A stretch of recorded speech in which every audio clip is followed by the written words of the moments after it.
never thought that the tuk-tuk driver will use a smartphone. Today, PickMe has come and changed that entire mindset. So this is on 21st of April, and I want to ask each one, what's going in your head right now, and what are you doing about it? 21st or 22nd, about the first week of May, we just had one word called despondent. We were absolutely despondent. We were despondent about the leadership of the country. We were despondent on what's going to happen next. We were despondent about will there be riots and so forth. So it was about a good 10 days that it was gloom, doom, and you really can't even help people. But we as an organization, we have gone through this probably a third wave that we went through. Tsunami, the financial crisis in 2008-9, multiple threats of competition, and now this. We took the stand that yes, staff are going to leave, yes, but we will automate the middle parts.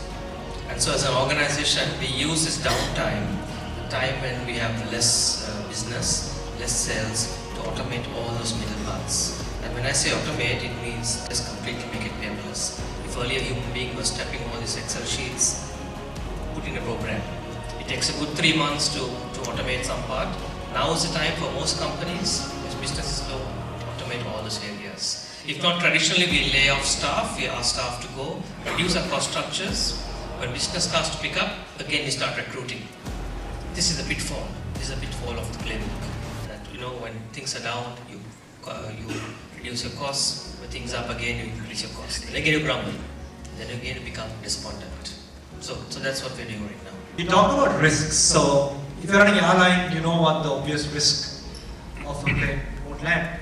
So you generally would list out the risks and try to be prepared for them. Right? Then you saw what the crisis looks like. Then crisis management happens. But I want to point on issue.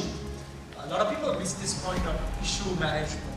I think we big time missed it. Not to see the issues when they are at a very, very grassroots level. At corporates also we are very politically correct and diplomatic. We don't address issues, we let them just go away. So I thought 21st showed us exactly why you should do that.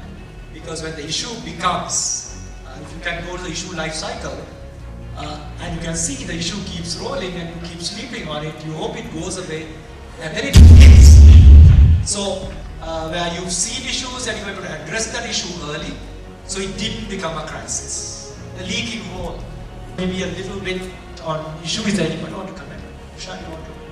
In 1993, when we had the national Tamil riots, there was no social media. There was absolutely no social media. There was no Facebook, no Instagram, no Twitter, no Skype in 1993. There were no fax machines. So what happens is that although we advocate that social media is the one that's going to fuel the issue, in fact social media is not the one that fuels the issue. Social media is one that sometimes can really bring down the issue and say, no, there's no such thing. We are showing a picture of something that happened in Syria and saying, this is happening in Kathankudi. And nobody could ever say, no, this is not Kathankudi, this is Syria. So actually what happens is the banning of social media really goes and fuels the issue. The point I just want to make is that overlay onto all this technology. Once technology becomes inclusive, once the semi-urban sector embraces technology, Google becomes their best friend. Once Google becomes your best friend, once Siri becomes your, not Amma Siri, but your real Siri, you start searching everything online. And then once you start searching online, people's levels of education go up. Now when you go to see a doctor, you have researched a little bit on Google and figured out what the doctor is going to say. You looked at your symptoms, you figured out and you ask the doctor more intelligent questions. Now before you buy something, you are going online and checking prices here, there, everywhere. I'm not plugging my e-commerce company, but you are buying here, there, everywhere, and then you're making a final decision. So that's technology. But reverse back, who has adopted technology in our boardrooms? Our boardrooms are still full of 60-plus-year-old people. 70-year-old people. Now,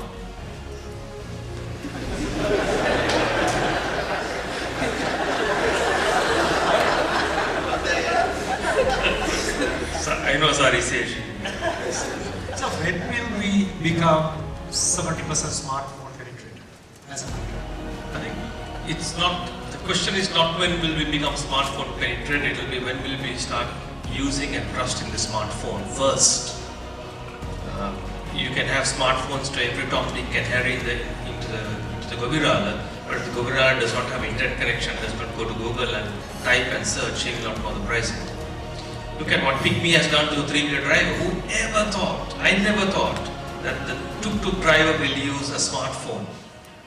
Today, PickMe has come and changed the entire mindset. None of our boardrooms ever thought about this low-end SCC-D, SCC-E people using smartphones, never in our trajectory of projections. But it's all changed. So technology has changed. Look at the way our Uber Eats has come and changed the delivery network. Pizza Hut is still running on SMS. But you order from Pilaus on Uber Eats, you can see the rider coming and you are using it. So digitize. Overlay technology into your industries now. Digitize your industries now. If not, like Otara said, you'll be wiped out. You'll be wiped out overnight. I'm going to disturb you. E-commerce is maybe about 4% now. Sri E-commerce Lankans is doing e-commerce. probably lesser. Lesser? Do you give us a view on your point of view? 5 to 10 years from now, what's the game? So, I don't know. Somebody can pick some thoughts from you. You'll be watching this trend from inside and outside the country. Absolutely, yes. So, if I were to take a Malaysian context, people would never go to a shop to buy anything.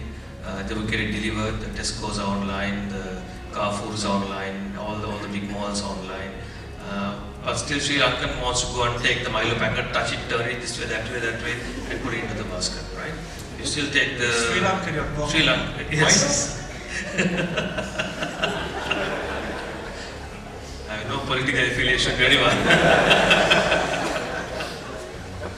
So, undo the word Milo and put Lux spray if you want to.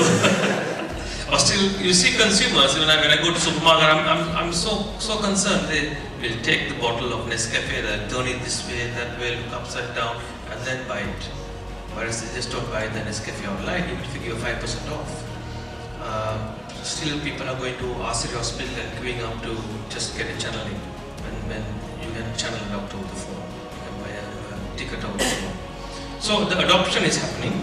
It's happening at a rapid pace. When this generation gets into boardroom, they will spend more money on technology. So we got to wait till the generation that's before us get off the boardrooms and then get us into the boardrooms, get them into the boardrooms, then the technology adoption, they spend on technology and it will start adopt. The trend is up. The trend is here to stay. So how many of you truly believe in the need to rigorously plan? How many of you believe these plans don't work anymore? You plan and these things crash, bombs blast. You might as well go to work and back on the ball that comes to you as it comes. Anyone? So I'll start with you, Nushad. Do you truly plan detail? Do you get your team involved? Are you like a Maggie board person? Do you sit like hours and hours of planning? Do you have this planning off-sites where you go and do? What are your thoughts? So we have a corporate planning unit, yes, because they need to sustain their job, right? So, but that's where it begins and that's where it ends. But in reality, you can plan, but to me and to my unit, most of our plans happen on the run. For example, I can tell you the word "the future today" came to me when I was on the throne.